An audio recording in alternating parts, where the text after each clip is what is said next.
Assalamualaikum warahmatullahi wabarakatuh. Mari kita mulai. Bismillahirrahmanirrahim. Baik Bapak Ibu, saudara dan saudari yang dimuliakan oleh Allah, alhamdulillah kita bersyukur kepada Allah. Dalam kesempatan kali ini Allah masih berkenan mempertemukan kita dalam kajian Ahad pagi yang memang sebelum pandemi rutin diadakan di majelis ini. Mudah-mudahan Allah lekas angkat pandemi ini sehingga kita bisa mengkaji lagi, mengaji lagi di majelis yang kita cintai ini.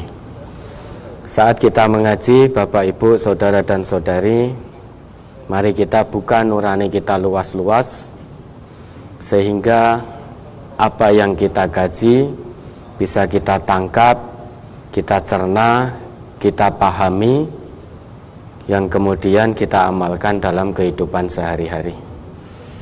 Jadi, mungkin dalam kesempatan kali ini akan kita teruskan menjawab pertanyaan-pertanyaan yang masih ada kaitannya dengan brosur yang memang belum selesai. Mari berikutnya surat Az-Zumar nomor surat 39 ayat 49.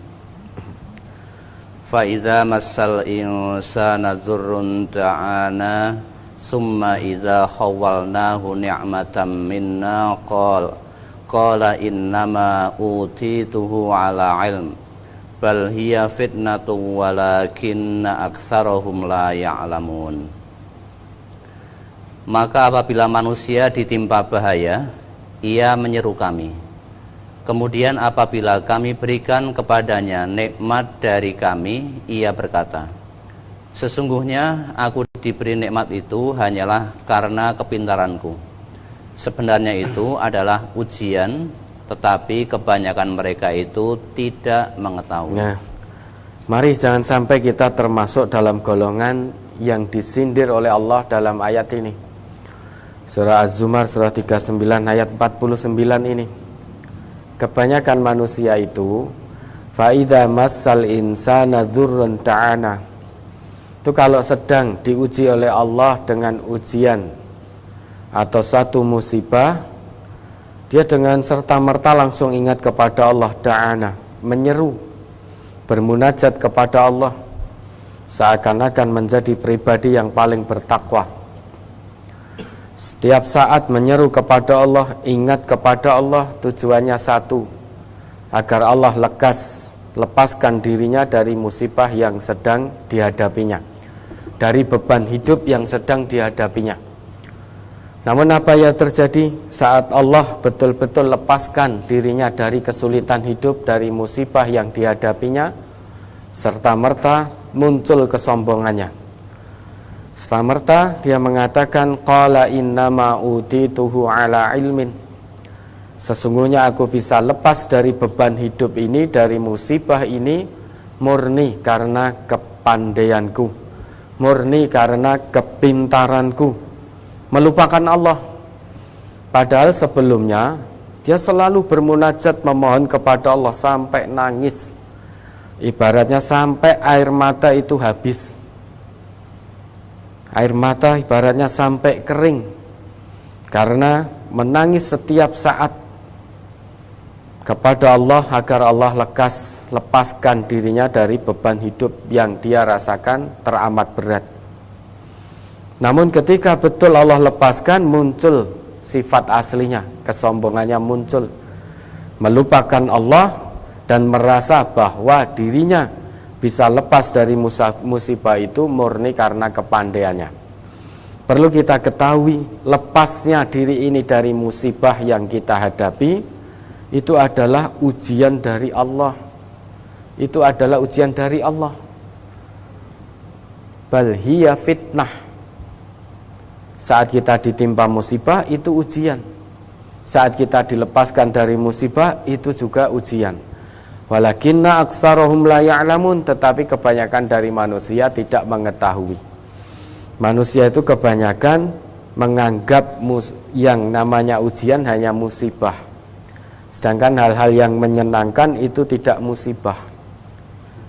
Padahal semuanya itu adalah ujian dari Allah, baik hal yang menyenangkan maupun yang kurang menyenangkan, itu adalah ujian dari Allah. Maka panjenengan yang bertanya ini, nanti kalau betul Allah sudah lepaskan beban hidup panjenengan, maka jangan sampai termasuk dalam ayat ini. Harus lebih bersyukur lagi kepada Allah. Karena orang-orang beriman itu seluruh perkaranya adalah baik bagi dirinya. Sampai Nabi bersabda, ajaban li amril mu'min. Sungguh menakjubkan perkara orang-orang yang beriman itu. Mengapa kok perkara orang yang beriman itu sangat-sangat menakjubkan? Inna amrahu kullahu lahu khair. Karena sesungguhnya seluruh perkara orang yang beriman itu adalah baik bagi dirinya.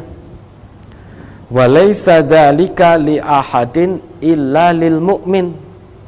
Hal yang demikian, yaitu baiknya seluruh perkara, itu tidak dimiliki oleh orang selain orang yang beriman kepada Allah. Cirinya apa? In asobathu sarra'u syakara fakana khairal lahu. Karena orang yang memiliki iman yang shadiq di hadapan Allah, jika ia diuji oleh Allah dengan kesenangan, syakara, maka ia akan bersyukur. Baik sedikit atau banyak kesenangan yang Allah berikan. Ikna bil qalil ya'ti kal kasir. Itu cara kita bersyukur, qanaah. Syukuri yang sedikit. Dengan bersyukur itu, la in syakartum la azidannakum, Allah akan tambahkan, akan lipat gandakan nikmatnya.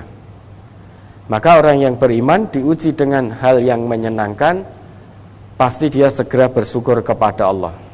Bukan hanya sebatas mengucap alhamdulillah, tapi betul-betul diwujudkan dalam kehidupannya sehari-hari. Perilakunya sesuai dengan apa yang ditetapkan oleh Allah dan juga Rasulullah. Nah, dengan bersyukur ini fakana khairal lahu, itu adalah kebaikan bagi dirinya. Begitu pula wa in asabathu dzarra, dan orang yang beriman itu apabila diuji dengan hal yang tidak menyenangkan, hal yang tidak mengenakkan, sabara. Langsung orang yang beriman itu langsung bersabar. Bersabar bukan berarti putus asa, bukan. Bersabar berarti ikhlas menerima ujian dari Allah.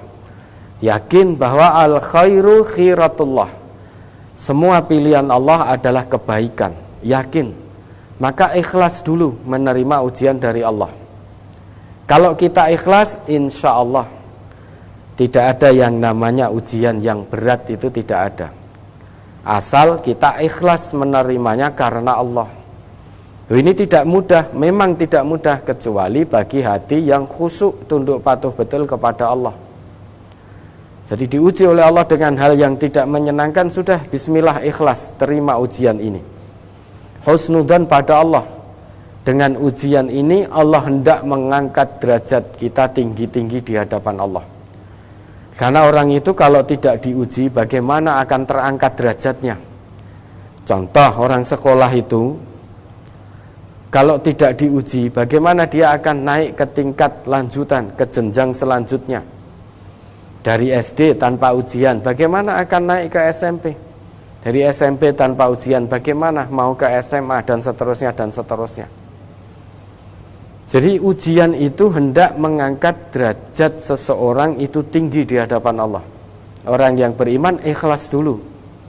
Ikhlas, kemudian bersabar. Yakin betul bahwa Allah pasti membersamai orang-orang yang bersabar, karena itu janji Allah, innallaha ma'as sabirin, sesungguhnya Allah akan membersamai orang-orang yang bersabar. Ikhlas sabar bukan berarti putus asa.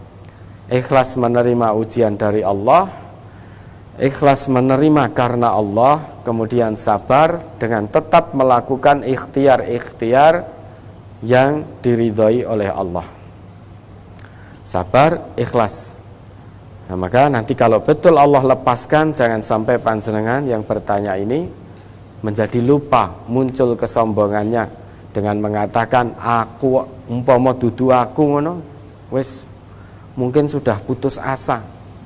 Jangan muncul kalimat-kalimat seperti itu. Itu menandakan kita melakukan kesombongan, melupakan campur tangan mutlak dari Allah yang sudah menurunkan anugerah buat kita sehingga kita bisa terlepas dari musibah, dari bencana, dari ujian yang kita alami.